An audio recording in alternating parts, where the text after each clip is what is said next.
शुरू करते हैं, थोड़ा ध्यान क्या है उसके बारे में माँ से बात करते हैं। माँ अपने आज अंडरस्टैंडिंग शेयर करेंगे। इस प्रकार के कार्यक्रम में मैं आई नहीं, मुझे लाया गया।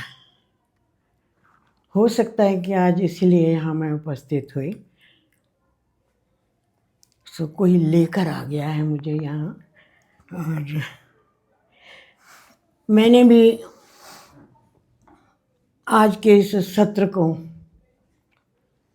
सच में ही कहूँ तो उससे मुझे बहुत लाभ हुआ है।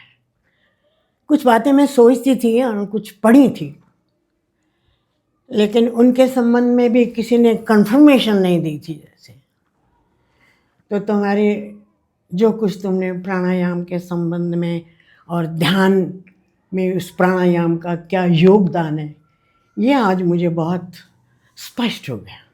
और तो आपने उसके बड़ी लिए ऊर्जा से किया भी है माँ आपने। इसलिए क्योंकि जो कहीं भी जाए आदमी तो फिर पूरे तन और मन से उसको सुने। मैंने उसके बीच में अपने मन को लाने की चेष्टा भी नहीं की, एक प्रश्न भी नहीं उठने दिया, ऐसा भी नहीं सोचा कि ये तो मैं जानती हूँ। लेकिन एक बिल्कुल अज्ञानी की तरह, अनपढ़ की तरह, जो योग के संबंध में कुछ नहीं जानता। माँ की उम्र 90 साल के करीब है और माँ आज एक अच्छे स्टूडेंट की तरह कर रहे थे। वैसे हमने सीखा है इनसे हमेशा, लेकिन आज वो बिल्कुल एक बच्चे की तरह, स्टूडेंट की तरह उस चीज़ को समझ रहे थे, कर रहे थे। और मतलब ये भी एक साधना का फल है कि आप सब कुछ जानते हुए भी उसे हटा के कुछ नई चीज़ को आप ग्रहण कर सकते हो। तो मुझे उस सेशन में भी बड़ी ऊर्जा मिली वहाँ से कि सबसे ज़्यादा इंटेंस माँ थे जो मैंने उनकी बहुत कुछ ओपननेस। सीखा है, बीच में काट रही हूँ। मैंने आज तुमसे बहुत कुछ सीखा है। सो उसी संबंध में मेरे मन में एक प्रश्न आया था, वही आपसे पूछती हूँ कि ये प्राणायाम का ध्यान के संबंध में, ध्यान में क्या योग है, उसका क्या उपयोग है, क्या सहायक होता है, ये बात तो मुझे आज आपसे पता चली। मैं चाहती हूँ आप थोड़ा सा प्रकाश इस पर और डालें कि प्राणायाम ध्यान में किस प्रकार सहायक होता है।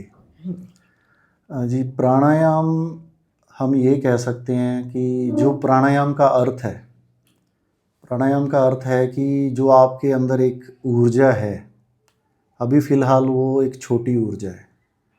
तो प्राणायाम एक तरीका है एक कि आप उस ऊर्जा को इतना आयाम उसका बढ़ा दें, उसकी डायमेंशन इतनी बड़ी कर दें कि आप प्राण रूप ही हो जाए, आप एक शुद्ध ऊर्जा हो जाए। और जब वो आपकी छोटी ऊर्जा एक बड़ी ऊर्जा बन जाएगी तो उसी पे ही सवार होके आप कुछ कर सकते हैं। भले ही आपने बाहर के जगत में कुछ पाना हो या हमारा उद्देश्य साधना है, उसमें गहरा जाना हो, तो अभी जो ऊर्जा हमारे पास है, जो एनर्जी है, वो हमारा काम चलाने के लिए, ज़िंदा रहने के लिए ही है। उसे हम अपनी नौकरी कर पाते हैं, एक साधारण जीवन जी पाते हैं। लेकिन अगर हमें कुछ बड़ा जीवन चाहिए तो उसके लिए बड़ी ऊर्जा भी चाहिए। तो प्राणायाम का उद्देश्य यही है कि उस ऊर्जा को इतना विस्तार देना कि हम विराट हो जाएं और फिर उस ऊर्जा को हम ध्यान में ले जा पाएँ। तो ध्यान एक बहुत बड़ी चीज़ है, उसके लिए उतनी ही ज़्यादा ऊर्जा चाहिए, कम ऊर्जा से ध्यान हो नहीं पाएगा। और आज के जीवन में जैसा लोगों का है जो सिस्टम, उसमें दिमाग बहुत ज़्यादा चलता है और ऊर्जा खर्च करने के बहुत सारे साधन हैं। लोग सारा दिन बिज़ी रहते हैं अपने काम में भी और बाकी चीज़ों में भी। सोशल मीडिया पे ध्यान को भटकाने की बहुत सी चीज़ें हैं, वो सब ऊर्जा ले रही हैं। तो आज के इस समय में और ज़्यादा ज़रूरी ये हो जाता है। और ओशो ने भी बिल्कुल यही अपने सिस्टम में उन्होंने सबसे ज़्यादा महत्व जो दिया है, वो जो ओशो की जितनी भी विधियां हैं उन सब में उन्होंने प्राण को, ब्रीदिंग को हर जगह यूज़ किया है उन्होंने, कि जैसा आदमी है वो उतनी ही ऊर्जा से ध्यान में नहीं जा पाता। तो जो मुझे समझ लगा ओशो में, जो हमने शुरू में माँ से सीखा, जब हम सेंटर पे गए तो 19-20 साल की उम्र में। तो सबसे पहले हमने डायनेमिक ही किया, और डायनेमिक की शुरुआत एक तरह के भस्त्रिका प्राणायाम से ही होती है, और उसके बाद जो जीवंतता और जो एनर्जी आती है वो उससे ध्यान बहुत ही सरल सुगम हो जाता है। तो वही चीज़ है, क्योंकि Osho master of the master थे, उन्हें तो सब चीज़ों का ज्ञान है, कहाँ से कौन सी चीज़ ज़रूरी है वो उन्होंने उठा के और एक बहुत ही बढ़िया सिस्टम बना दिया।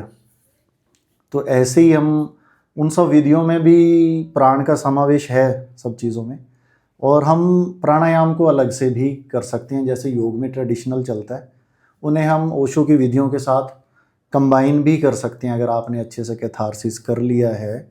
और प्राण की आपको ज़रूरत हमेशा रहेगी, चाहे आप नाद ब्रह्म करते हो, वो भी एक तरह का पुराना प्राणायाम ही है। तो अगर आप कैथारसिस और उन चीज़ों से निकल चुके हैं तो फिर आपकी चॉइस है, या आपका शरीर बहुत अलाउ नहीं करता है, तो फिर आप इन विधियों का बहुत अच्छे से इस्तेमाल कर सकते हैं अपनी प्राण ऊर्जा को बढ़ाने के लिए, और फिर जो आगे के चरण है उनमें जाने के लिए। जैसे प्रत्याहार है, आप अंतर्मुखी होते हैं और फिर ध्यान में जाते हैं, तो उसमें ये विधियां बड़ी कारगर है। चाहे आप एक्टिव मेडिटेशंस करें और चाहे आप प्राणायाम करें, प्राण ऊर्जा आपके लिए बड़ी। तो आज के सत्र से जो मैंने सीखा है, बहुत बड़ी बात सीखी है। ये युग वो युग नहीं है जबकि कुछ अध्यात्म के मार्ग पर चलने वाले, साधना के मार्ग पर चलने वाले, योग के मार्ग में चलने वाले लोग जो थे, वो अभी उनका जो बुद्धि थी इतनी विकसित नहीं थी। तो उनको आज जो है बुद्धि बहुत विकसित हो चुकी है।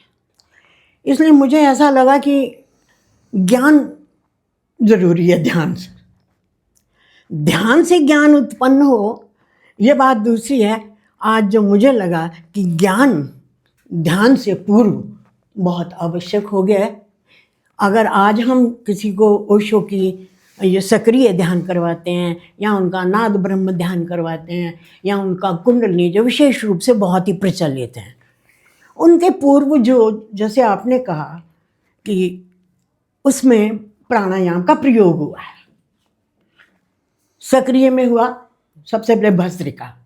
यद्यपि ओशो ने स्पष्ट कहा कि मेरे इस कैओटिक, इस अराजक ध्यान को किसी प्राणायाम का नाम मत देना, परंतु नाम न देने से वो प्राणायाम बदल तो जाता नहीं है। सो लोगों को नाम नहीं दिया, लेकिन भस्त्रिका, और प्रारंभ में ही कह दिया उन्होंने इसको इस तरह से करना है जैसे लोहार की धौंकनी चलती है। मेरे मन में प्रश्न उठता है कि आज के युग में धौंकनी नहीं देखी किसी ने। धौंकनी क्या होती है, क्या पता है? ये डेफिनेशन ही भस्त्रिका की है। अब धौंकनी जो है, आपसे मैं कहती हूँ, मैं किसी भी छोटे आज के युवक से पूछती हूँ भी धौंकनी देखी है? नो। वो ग्रामीण लोहार की एक उपकरण था जिससे वो आग को भड़काता था। बड़ी सही 100 बात साल पहले वो घुमाता था, और उसके पास एक क्या कहते, चमड़े की एक थैली होती थी। उस थैली के दोनों किनारों पर एक बांस के टुकड़े लगे होते थे। वो पहले उसमें मुंह खोलता था, उसमें हवा भरता था, फिर उसको बंद करके वो उस नाली में से उसको भड़काता था। तो भस्त्रिका फिर मैं बहुत फिर उनको समझाने की कोशिश भी करती हूँ, भाई तुमने देखा तो नहीं है, लेकिन ये भस्त्रिका प्राणायाम जो है भट्टी को, और जैसे अभी इन्होंने बताया है कि ये इससे आप अपनी ध्यान के लिए और ऊर्जा उत्पन्न करते हैं। सो ओशो बहुत कुछ दे गए हैं, और अगर हम अपने लोगों में ये प्राणायाम आदि जो हमारा शास्त्रीय ज्ञान है उसकी साधना करें तो बहुत लाभ हो सकता है। आप सीधे कहते हैं नाद ब्रह्म ध्यान करो, अब भ्रामरी प्राणायाम के विषय में कुछ पता ही नहीं है, ये किस केंद्र पर काम कर रहा है।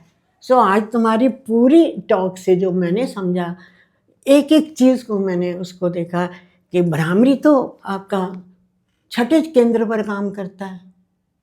आपने भस्त्रिका के संबंध में कहा भस्त्रिका को आपने कहा कि ये नेवल पॉइंट पर आप ध्यान रखो, नाभि पर ध्यान रखो। फिर तुमने अगला जो चरण करवाया उसमें कहा कि आप अपने छाती पर जो हम हार्ट चक्र, फिर तुमने चक्रासन हार्ट चक्र की बात की। 3 चक्र तुमने एक्टिवेट कर दिए प्राणायाम से। जी अब हम इन चीज़ों को अगर जोड़ के लोगों को समझा पाएँ तो लगता है लाभ ज़्यादा हो सकता है। इसलिए मुझे लगा कि आपने तो आज 3 चक्र का काम कर ही दिया। नाभि इम्पॉर्टेंट है, मूलाधार तो है ही, लेकिन नाभि से ऊपर जो जाना है फिर आपको हृदय चक्र पर है, अनाहत पर। फिर आपने कहा कि भ्रामरी में तो सारा काम जो है वो इतने क्षेत्र में ही होता है। ओशो की कुंडलनी में भी वही बात है। आप तो सब समझते हैं, लेकिन मुझे आज सबसे बड़ा जो लाभ हुआ, जो मैं कुछ लोगों से कह रही थी, वो आज कंफर्मेशन के लिए हिंदी में क्या शब्द होता है, पक्का हो गया। आम भाषा में हम कहेंगे ना, वो ज्ञान मेरा परिपक्व हो गया कि मैं ठीक कह रही थी। तो स्वामी जी बहुत बहुत आपका धन्यवाद है। आप अगर थोड़ा ये मुझे बता पाएँ तो बड़ा अच्छा होगा कि ये प्राणायाम जो आज आपने बात की कि भस्त्रिका नेवल पॉइंट पर ध्यान रखें, थोड़ा उसके संबंध में कुछ स्पष्टीकरण कर सकते हैं आप अपनी इन। जी, जैसे प्राणायाम का जो उद्देश्य है वो है कि पहले सारी चीज़ मूलाधार से ही शुरू हो रही है। अगर ऊर्जा सोई हुई है जो हम डायनेमिक में कर रहे हैं, वहाँ भी हम कैथारसिस के बाद हु करते हैं। असली चरण जो शुरू हुआ मूलाधार से, हम हु से हिट करते हैं, और जो कि एक बहुत ही पावरफुल है। तो प्राणायाम में भी ऐसे सारी जो ऊर्जा की एक्टिवेशन है वो मूलाधार से ही होनी है, और ऊर्जा नीचे ही होती है। हमारे पहले 3 चक्रों पे ही ऊर्जा ज़्यादा रहती है, और बहुत ही कम हम ध्यान या प्रेम की अवस्था में होते हैं। हमारे सर्वाइवल के लिए नीचे के 3 चक्र ही हैं, जो हमें ज़िंदगी जीने के लिए, जहाँ से हमारी भय भी वहीं से आता है, सर्वाइवल इंस्टिंक्ट जो है, जीना है, वो हमारे यही चक्कर कर रहे हैं। तो जब हम प्राणायाम का इस्तेमाल करते हैं तो ऊर्जा, हम जो नीचे हमारी ऊर्जा है, जब हम स्टार्ट करते हैं कपालभाति से, जैसे करते हैं, जैसे आपने कपालभाति से शुरू तो किया। हमारे शरीर में अलग अलग तरह के प्राण हैं, और उन सब का अलग अलग काम है, और वो जब अलग अलग रहते हैं तो वो अपने शरीर का एक काम कर रहे हैं। जो नाभि के नीचे का प्राण है वो हमारे जो एक्सक्रीशन है, जो शरीर की सफाई होनी है, वो प्राण उसके लिए लगता है। जो ऊपर प्राण है वो हमारे जो मणिपुर पे है, उससे हम विचार करते हैं। या जो स्वादिष्टान पे प्राण है वो हमारा जो जीवन चलाने के लिए हम अपनी, तो ये सारे प्राण जब अलग अलग होते हैं तो ये मात्रा में जिंदा ही रखते हैं। इससे हम किसी ऊंचे आयाम को नहीं छू पाते। तो पहले हमें इन प्राणों को जोड़ना पड़ता है, इनकी संधि करते हैं हम, कि जो अपने आप में अलग अलग ऊर्जाएं जो बहुत ताकतवर नहीं है, वो जब इकट्ठी हो जाती हैं, बड़ी एक स्ट्रॉन्ग एनर्जी बन जाती हैं, तब वो ऊपर जा सकती हैं। उससे पहले उनमें वो उनका ऊर्ध्वगमन नहीं हो सकता। तो कपालभाति हम करते हैं तो उसमें जो नाभि के नीचे का प्राण है और उससे ऊपर का प्राण है, हम उनको आपस में एक तरह से मिक्स करते हैं उससे, तो वो उसे बल मिलता है, वो एक स्ट्रॉन्ग फोर्स एक हो जाती है। जो 2 थी अपोजिट डायरेक्शन में जा रही थी वो एक हो गई। ऐसे ही जब हम भस्त्रिका करते हैं तो भस्त्रिका के भी 2 फायदे हैं। एक तो उसको ऊपर उठाना जो इकट्ठी हो गई है, फिर हमने क्योंकि ऊपर के हिस्से को भी साथ में ले लिया, नीचे के 2 हिस्से हम जोड़ चुके हैं। फिर जब हम भस्त्रिका में हम इस्तेमाल ऊपर के हिस्से को, ऊपर की छाती को यूज़ कर रहे हैं, उसमें फिर यहाँ का प्राण भी उसके साथ मिक्स होके और स्ट्रॉन्ग हो जाता है। जितना आपको ऊपर जाना है उतना ही आपके प्राण में शक्ति होनी चाहिए। जितना रॉकेट को ऊपर जाना है तो उतना ही उसमें फोर्स चाहिए, तभी वो ग्रेविटेशन को तोड़ पाएगा। तो फिर इसी सीक्वेंस में आगे भस्त्रिका आ गई, ये सब ऊर्जा को बढ़ा रहे हैं। अभी हम ध्यान में नहीं जा रहे, जैसे हम डायनेमिक स्टार्ट करते हैं तो कोई पहले चरण में हम ध्यान में नहीं होते। नहीं। बहुत साल आप कर रहे हो, बहुत देर से कर चुके हो, तो हाँ आप उस स्थिति से भी शुरू कर सकते हो, लेकिन वो स्थिति ज़्यादातर बाद में बनती है। पहले उसे ऊर्जा का सहयोग ही चाहिए होता है। आप शरीर से और प्राणायाम से उस ऊर्जा को उठाते हो पहले। तो इसमें हम ऊर्जा को उठा रहे हैं, फिर उसके बाद अनुलोम विलोम आता है। हमने ऊर्जाओं को जागृत किया, उठाया, लेकिन हर आदमी के अंदर पुरुष और स्त्री तत्व है, ईड़ा और पिंगला नाड़ी हैं, तो वो जब बैलेंस में होंगे तभी ज़्यादा अच्छे से ऊर्जा गति करेगी। जैसे गाड़ी के पहिए हैं, अगर एक में हवा कम होगी, एक में ज़्यादा होगी, तो वो उतनी अच्छे से नहीं चलेगी। तो फिर अनुलोम विलोम में हम ऊर्जाओं को बैलेंस करते हैं, संतुलन में लाते हैं, और उससे हम अपनी जो नाड़ियां हैं उनको भी शुद्ध करते हैं, क्योंकि ऊर्जा बड़ी आहिस्ता से, आराम से उसे वो मूवमेंट मिले, उसके लिए पहले उसे शुद्ध भी करना है। तो पहले उस ऊर्जा से हम अपनी नाड़ियों को शुद्ध करते हैं। जो हम नाड़ी का मतलब है, जो हम अगर ओशो के हिसाब से ध्यान के डायमेंशंस देखें, तो जो हम कहते हैं हमारे संस्कार हैं, हमारे विचार हैं, भावनाएं हैं, वो नाड़ियों की अशुद्धियाँ ही हैं। हाँ। और ध्यान में हम उनको सीधा देखते हैं, और इसमें हम उनको जो ज़्यादा भारी भरकम चीज़ें हैं उन्हें पहले हटाते हैं। तो नाड़ियों में ये जो संस्कार हैं या भावनाएं, विचार, ये सब नाड़ियों में ही, यानी कि जो हमारे ब्लॉक्स हैं, जो ग्रंथियां हैं, ब्लॉक्स हैं, जो तो हम पहले अवरुद्ध हो गई है जहाँ हमारी ऊर्जा, हाँ जी, उस ऊर्जा को पहले हम मार्ग देते हैं। तो जब तक हम फास्ट कर रहे हैं तो उससे हम उन ऊर्जाओं के जो अवरोध हैं उनको हटा रहे हैं, ब्लॉकेज हटा रहे हैं, और उसके बाद वो जो पैसेज है वो शुद्ध हो जाता है। फिर उसमें ऊर्जा आसानी से जा सकती है। तो उतना ही हम अपने सांस की गति को धीमा करते जाते हैं, उसमें और चक्रों का भी साथ में उपयोग होता है, और ऐसे हम करते करते अपनी ऊर्जा को चक्रा बाय चक्रा, जैसे हम चक्रा साउंड, चक्रा ब्रीदिंग में भी। आज तो बहुत सी बातें स्पष्ट हो गई हैं आपके इस सत्र को करने के बाद। मुझे कुछ तो पहले पता था ही, अपने अनुमान से कर रही थी मैं, अपने भीतर से जो ज्ञान आ रहा था। और कुछ तो पुस्तकों में भी पढ़ा है, लेकिन कभी मैंने इसको इतना व्यवहारिक रूप से नहीं किया था, प्रैक्टिकल जिसको आप कहते हैं। तो माँ शुक्ला, मेरे को इससे एक ख्याल आ रहा है, जैसे आप तो बहुत ही खुशकिस्मत हैं, आप ओशो के पास रहे, आपने साक्षात देखा उनको, और उसका तो जो सहयोग आपको मिलता होगा, हमने नहीं देखा, हमें इतना मिला है, तो वो तो एक अलग ही चीज़ रही होगी। तो माँ, हम जब साधना शुरू की तो ओशो की विधियाँ बहुत काम आई, आपका मार्गदर्शन भी बहुत काम आया, जो आपका एक्सपीरियंस था। तो उन विधियों ने हमें इतना हेल्प की, जबकि वो हमारे सामने नहीं थे।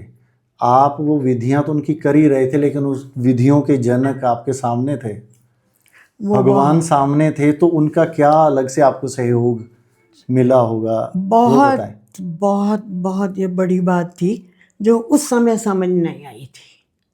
जब उनके समक्ष ध्यान विधियाँ की, मैंने सन 1972-73 की बात है, माउंट आबू में उनका शिविर था जिसका संचालन वो कर रहे थे। तो बड़ी तपस्या करके मैं वहाँ पहुँची थी। बहुत कुछ किया था कि मेरे घर वाले मुझे ना करें। तो उस समय के जो उनके समक्ष ध्यान के मेरे अनुभव हैं, मन लगा के तो तब भी मैंने पूरे मन से, तन से, धन तो था नहीं, तन और मन से मैंने उसमें सम्मिलित हुई। उनके समक्ष डायनामिक सक्रिय ध्यान किया, उनकी सन्निधि में कीर्तन ध्यान किया। सबके अलग अलग अनुभव हैं उसमें। और उनकी सन्निधि में जो सबसे कारगर मेरे ऊपर सिद्ध हुआ वो था त्राटक। उसको जो उस समय आचार्य रजनीश कहलाते थे, वो एक ऊंचे प्लेटफॉर्म पर खड़े हो जाते, रात का समय, चारों तरफ अंधकार। बीकानेर पैलेस में वो कैंप चल रहा था और ओशो के सिर पर हमेशा एक बल्ब जलता रहता था। बाकी चारों तरफ अंधेरा था, लेकिन चमकते हुए ओशो,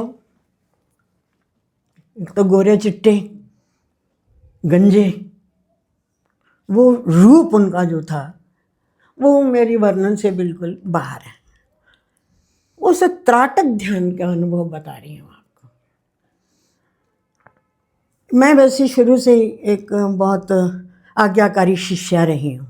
जब पढ़ती थी तब भी ऐसा ही था, आगे आगे होकर बैठना, टीचर के सामने बैठना, कभी पीछे नहीं बैठना। किसी भी प्रकार से कॉलेज में, स्कूल में, मैं सबसे पहली लाइन पर बैठना है। मुझे नहीं मालूम ये कैसे हुआ। मेरे साथ एक मेरी मित्र गई हुई थी जो पहले भी जा चुकी थी उनके शिविरों पर। मुझे कहने लगी, तब मुझे नाम से पुकारते थे, तब मैं विश्व सन्यासी नहीं थी, मिसेस शर्मा, आप ना वो माँ मधु खड़ी है ना होती, आप उसके साथ खड़े हो ना, पहली पंक्ति। मतलब शुरू से आपकी आदत ही होशियार बच्चों के साथ ही रहना है। बिल्कुल कमाल हुई वैसे तो, वो भी अजीब घटना थी। मैंने कहा देखो भाई, मैं पहली बार आई हूँ यहाँ, बड़े बड़े उनके पुराने शिष्य हैं, वो कहेंगे ये नहीं आई, आगे खड़ी हो गई है, तो वो मुझे पीछे कर देंगे। और अगर किसी ने मुझे एक बार वहाँ से हटा दिया तो मैं फिर कभी आगे नहीं आ सकती हूँ। वो कहते नहीं, आज आपको उनके सामने ही खड़े होकर त्राटक करनी है। सो वो जो त्राटक थी, लगातार एक टक अपलक बिना आंख झपके आधा घंटा ओशो उस ध्यान को करवाते थे और ऊर्जा लोगों में बांटते थे। और उनके हाथों के साथ साथ हमारा वो धरती से उछलना। आज जिस हु को करने के लिए आप सिर्फ पंजा भी नहीं उठा पाते हैं, आप सिर्फ वही हु करते रहते हैं, कम से कम 6-7 इंच ऊपर पाँव उठा के और फिर वो धड़म से उसकी हु की चोट, और आप लगातार अपलक देख रहे हैं। आप बेईमानी नहीं कर सकते। पहली सीट पर खड़े हों, बैठे हों पहली पंक्ति में, तो चांस ही नहीं है कि आप बेईमानी कर जाओ। अरे गुरु तो सामने देख रहा है। तो उस ध्यान का जो लाभ था, पता नहीं कब हुआ, ऐसा ही समझ लो जैसे कहते हैं ना, आंवले का खाना और सियाने का कहना, इनके परिणाम हमेशा बाद में आते हैं। हो सकता है आज वो चीज़ें 50-60 साल के बाद आज मेरे सामने वो बहुत स्पष्ट हैं। उनके सामने जो ध्यान किए हैं उसके लिए कुछ भी नहीं, सब योग फीके पड़ गए। पता ही नहीं था कोई योग होता है, ऐसे ही चले गए उठ के। प्रेम सबसे बड़ा योग है। पता ही नहीं था, ये भी नहीं पता था कि ये प्रेम है, ये राज योग है, कि ज्ञान योग है, कि ध्यान योग है। ये तो सब बाद में पड़ा। उन्होंने तो सारे योग ही करवा दिए। ये गुरु का महत्व है। अगर आपको जीवित गुरु इस तरह का मिल जाए, जो परम सौभाग्य की बात होती है। बाकी नकली तो पीछे बहुत खड़े हो गए हैं। ओशो ने काम नहीं करवाना अपना, वो तो नालायक से नालायक शिष्य भी अगर थोड़ा तैयार हो जाए ना, ओशो मैंने आपका काम करना है, तो उसको कह के कर। अलग नालायक से नालायक व्यक्ति भी अगर ये कहे कि मैंने आपका काम करना है, तो ओशो तो अभी भी एग्जिस्टेंस अस्तित्व में बैठे, कर, वो कहेंगे। इसलिए आज तरह तरह के संचालक, तरह तरह के गुरु, और जिसको जिसकी जरूरत है वो वहां पहुंच ही जाता है। ओशो का काम ही ऐसा है। जिसने एक भाव प्रकट किया कि मैं आपके लिए कुछ करना चाहता हूं, जो नहीं कर पा रहे हैं, तो ये समझ लें उनके मन में भाव अभी उठा ही नहीं। वो कह रहे हैं अभी हम तैयार ही नहीं हैं। उनके मन को प्रश्न उत्तर पूछो ना, आप कुछ करो, अभी मैं तैयार नहीं, अभी मैं अपने पर काम करना। अरे अपने पर काम कर रहे हो, वो तो जिससे करवाना चाहता है उस पर डबल काम करता है, आपसे अपने काम भी करवा जाता है और आपके ऊपर भी काम करता है। तो ये तो थे हमारे ओशो।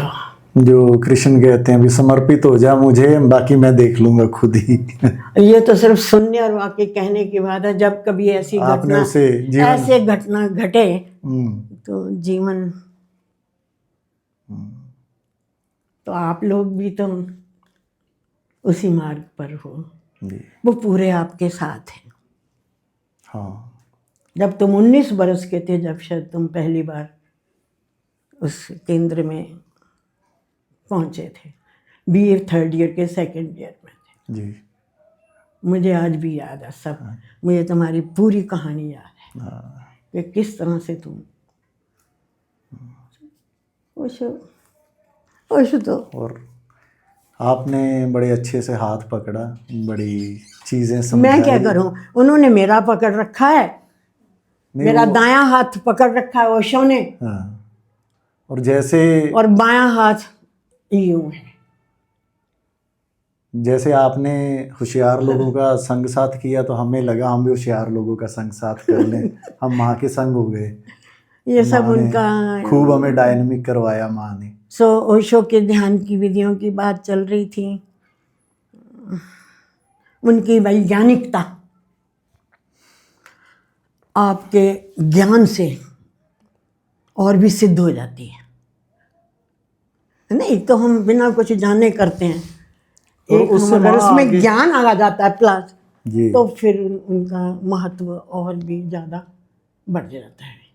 और सबके लिए अलग अलग रास्ता खुल जाता है, अलग अलग तरह के और लोग हैं, और उनकी इसलिए आज के युग को तो हम बहुत ज़रूरत है ध्यान की भी। और जैसे मैंने पहले ही कहा कि उसके साथ अगर ज्ञान भी जुड़ जाए तो फिर कल्याण है। अकेले ध्यान से भी शायद और काम उन्होंने लगा। सारी चीजें जोड़ ही दी माँ, शायद, है ना, पर लोगों को कि मैं उन्होंने आम, कर्म भी करवाया, ध्यान भी कराया, और तुम भी बेटा ज्ञान भी। सब देख रहे हो कितना प्रचार है धर्म का, कितना प्रचार है इन सब साधनों का, ध्यान का, ज्ञान का, योग का। आदमी फिर भी वहीं का वहीं खड़ा है। फिर क्यों खड़ा है? कोई ना कोई एक चीज शायद सभी लोग मिस कर जाते हैं, या कि करते रहो गलतियां कर करके आपको एक सही रेसिपी बनानी आ जाती है। कि प्यास जब नहीं, सारी चीजें आप सही प्यास नहीं है, जब प्यास हो तो हाथ में पानी का गिलास आ ही आ ही जाता है।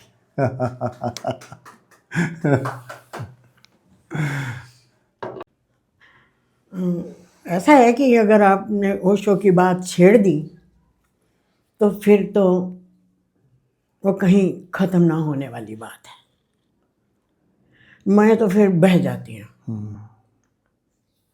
क्योंकि मुझे वो सब दृश्य दिखने लगते हैं, भावनाएं जो हैं वो हृदय को उद्वेलित कर देती हैं। मेरा उसमें से निकलना फिर मेरे लिए थोड़ा मुश्किल हो जाता है। सो मैं थोड़ा कुछ आपके ये जो प्राणायाम योग की बात चल रही थी,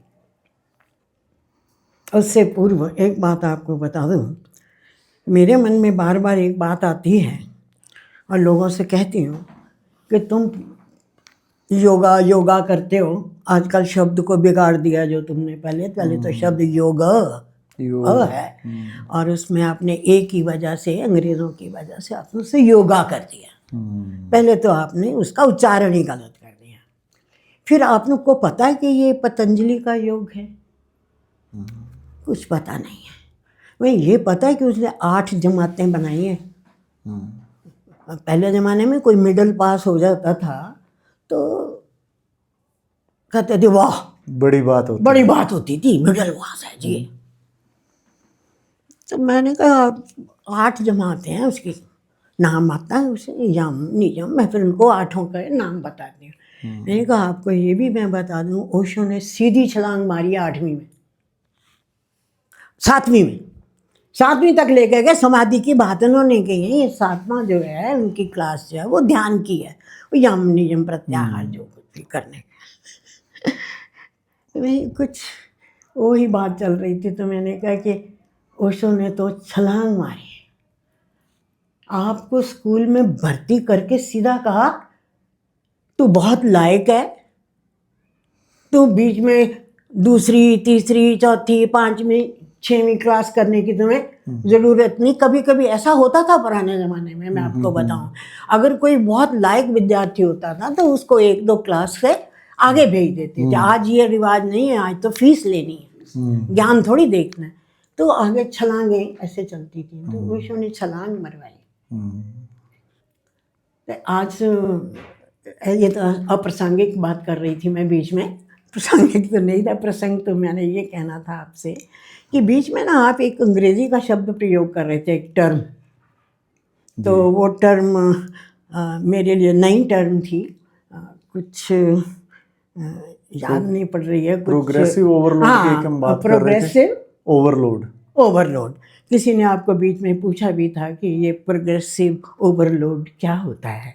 ज़रा इस संबंध में, ध्यान के संबंध में, अपने योग के संबंध में आपने इसे कहाँ जोड़ा है, उस पर थोड़ा प्रकाश डालें। माँ, जैसे हमने आज 2 जो बड़े ज़रूरी पहलू हैं योग के, जो नॉर्मली योग और प्राणायाम बस वो हेल्थ से ही जुड़ गए, उसे साधना की तरह कोई नहीं देखता। असल में तो वो हेल्थ जो है, स्वास्थ्य के जो लाभ हैं, वो एक बाय प्रोडक्ट ही थे। तो हमने सुबह चर्चा भी इसीलिए की थी कि हमें पहले क्लियर होना चाहिए हमें कोई चीज़ करनी क्यों है। तो जो उसके मेन पिलर हैं, हमने 2 चीज़ों पे बात की थी कि एक तो जो योग का और प्राणायाम का स्पेशली जो उसका मोटिव है, उद्देश्य है कि हमें एनर्जी की पीक पे जाना है, moving towards the peak of energy, और फिर वहाँ से हमें ध्यान में स्लिप होना है। ये बात ध्यान के लिए हमें ओशो की सब विधियों में यही है, पहले ऊर्जा को जगाओ। उन्होंने 3, 4, 5 स्टेप हर विधि में रखे हैं, और उससे भी हमें बहुत समझ लगी है इस कोर्स को डिज़ाइन कैसे करना, ये सारी चीज़ें कि ध्यान उन्होंने एंड में निष्क्रियता में लेके गए, वो कि ध्यान अपने आप से घटे, उसे आप तोड़ फोड़ करके नहीं कर सकते कि आप ध्यान की अवस्था में चले जाओ, वो आपके हाथ में नहीं है, वो घटेगा। तो ओशो की विधियां हैं, वो आपको ध्यान में लेके जाती हैं। और उसी तरह से जो प्राचीन प्राणायाम का है, उसमें भी ऐसे ही है कि आपको पहले ऊर्जा को बढ़ाना है, उसकी शिखर पे पहुंचना है, और फिर आपको बस ध्यान में लुढ़कना है उसमें। हाँ, वो लुढ़कना है, लुढ़कना है। प्रयत्न नहीं है। जब आप में इतनी सघन ऊर्जा आ जाती है, इतनी, फिर आपका एक संकल्प कि मुझे मन को बाहर नहीं बहने देना और उसे अंतर्मुखी करना है, तो वो एक विचार, वो भी मन ही है, लेकिन वो एक विचार ही वो आपको अंदर की तरफ अंतर्मुखी करता है, वही आपका प्रत्याहार बन जाता है, और उस एक विचार में बल होता है, और आप ध्यान में फिर उतरते हो। बाहर से आपको काट दिया पहले, और अब मन खुद ही मरना चाहता है, और आप स्लिप होते हो, आप लुढ़कते हुए जाते हो, तो सहज हो गया मतलब। और उसमें लुढ़कना तो सहज है ना, चढ़ना मुश्किल है। हाँ, यही टेम्पलेट ओशो ने जो यूज़ किया है। तो जब हम योग में आए तो वो पहले प्रैक्टिस थी, उसके कारण ये समझने में बड़ा आसान हुआ। और बहुत सारी योग की क्लासेस में ध्यान तो बाद में कराया ही नहीं जाता, और हमने तो ये रखा कि आपको ये जो करना है ये तैयारी है, एंड में बिना ध्यान की आपको उठने नहीं देंगे। जब आप ध्यान करोगे, बैठोगे भ्रामरी के बाद, तब आपको पता लगेगा कि पहले हम ऊर्जा इकट्ठी कर रहे थे, उसकी तरफ जा रहे थे, ध्यान के दरवाजे तक पहुंच रहे थे, लेकिन ध्यान घटता है ऊर्जा जब हो, और ऊर्जा ठहरी हुई हो। सोई ऊर्जा में भी ध्यान नहीं घटता। जब ऊर्जा आपने पूरी तरह से जगा ली और फिर उसमें आप स्थिर हो गए, उस ऊर्जा को कहीं बिखरने नहीं दिया, तो फिर आप कहाँ जाओगे? आप ध्यान में ही जाओगे। फिर आप ऊपर से पहाड़ से नीचे फिसलते हुए, तो संभव मतलब आसान, सहज योग हो गया ना, सहज, फिर सहज हो गया, ये सहज योग हो गया, फिर वो सहज बन गया। जो ओशो कहते हैं एफर्टलेस, लेकिन एफर्ट के बिना एफर्टलेसनेस आती, ये तो बात सही है, आती नहीं है। तो मैं तो उसमें ये दूसरी चीज़ जो प्रोग्रेसिव ओवरलोड है, वो इसमें मदद करती है कि जब भी आप कोई विधि करते हो, विधि लोग सीख लेते हैं, कोई बहुत कॉम्प्लेक्स नहीं होती, लेकिन उसके पीछे एक प्रॉपर कंसेप्चुअल आपको क्लैरिटी होनी चाहिए, हम विधि क्यों कर रहे हैं। बिल्कुल। तो जब हम प्रोग्रेसिव ओवरलोड जो होता है वो एक सिंपल कॉमन टर्म है, जो लोग भी मेरे जैसे अनपढ़ों को नहीं पता भाई ये क्या टर्म जो है। लोग स्ट्रेंथ ट्रेनिंग करते हैं नहीं, मेरे जैसे आप अपने फील्ड में बहुत पढ़े हैं तो ये मैं तो मुझे नहीं पता तुम्हारे वो जो क्या होते हैं जी वो जो वो आजकल, सुनने में ऐसा लगता है बड़ी जैसे नॉर्मल है, जैसे लोग जिम में बट जाते इट इज, हैं। हाँ जिम वर्ड भी नहीं आ रहा था हाँ। मुझे याद। तो वो एक्सरसाइज करते हैं, तो उसमें होता है कि आपको धीरे धीरे धीरे धीरे धीरे ये वेट को बढ़ाते जाना है, और कितनी रेपिटेशंस आप करो उसको बढ़ाते जाना है। तो जितना आप अपने एफर्ट को बढ़ाते जाओगे आपकी बॉडी स्ट्रांग होती जाएगी। तो प्राणायाम में यही होता है कि आप फास्ट वाले प्राणायाम हैं उनमें आप 2-3 कैटेगरी के प्राणायाम होते हैं। तो जो पहले चरण के प्राणायाम है वो सारे फास्ट प्राणायाम होते हैं, तेज ऊर्जा को जगाने वाले। तो उन सब में हम उसकी गति को, स्पीड को बढ़ाते हैं, उसकी इंटेंसिटी को बढ़ाते हैं। और वो जैसे 1 मिनट में भी आज कुछ लोग थक रहे थे, फिर वो 1.5 मिनट 2 मिनट भी कर पाए, तो उसके टाइम को भी हम बढ़ाते हैं। वो प्रोग्रेसिव ओवरलोड है। प्रोग्रेसिव। एक हल्का सा हमने ग्लिम्प्स दिया। तो जब आप प्रोग्रेसिव ओवरलोड करते हैं तो अगर आप इतनी पीक पे गए तो आप इतना ही ध्यान में जाओगे। और अगर आपने प्रोग्रेसिव ओवरलोड किया, आपने अपनी विधि में ज़्यादा बल पैदा किया है, उसमें उसकी स्पीड को, उसकी इंटेंसिटी को बढ़ा दिया, या स्लो प्राणायाम में लेंथ को बढ़ा दिया, तो आप एक ज़्यादा ऊंची पीक पे जाओगे।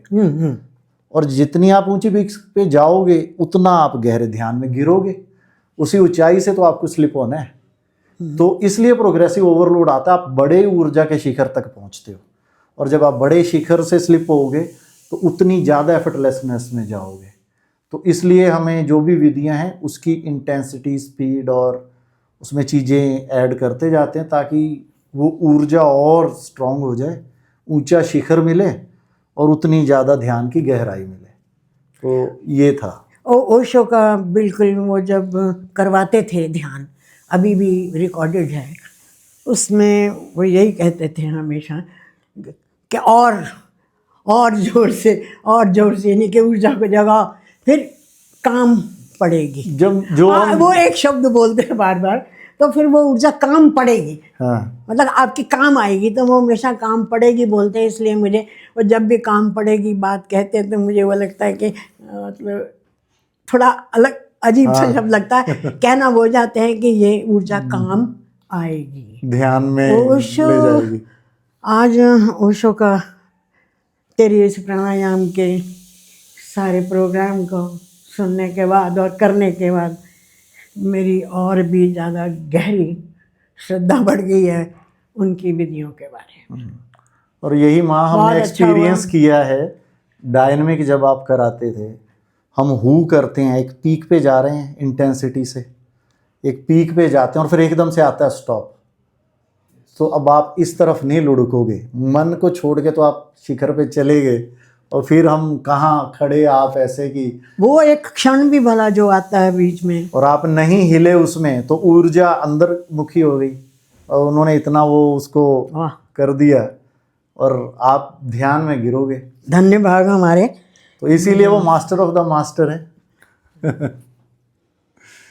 तो वो सारी चीज़ें हमें जब दूसरी कोई पाथ पकड़ते हैं ना, तो चीज़ें अंदर से जुड़ी हुई मिलती हैं।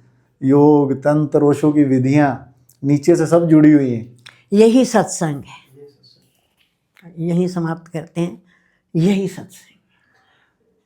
तो माँ आपका बहुत धन्यवाद। आज आपने अपने चरण रखे इस घर में और हमें सरप्राइज़ दिया, और आप हमसे बहुत बड़े ज्ञान में, अनुभव में बहुत बड़े हैं। कुछ भी नहीं और हूँ मैं। लेकिन आपने यहाँ आके जिस तरह से, जिस ऊर्जा से पार्टिसिपेट किया, प्रयोग किया, तो मेरा बहुत धन्यवाद है आपको। आपने सबको उत्साहित किया इसके लिए। आपकी इंटेंसिटी से बाकी सब लोग इंस्पिरेशन ले रहे थे।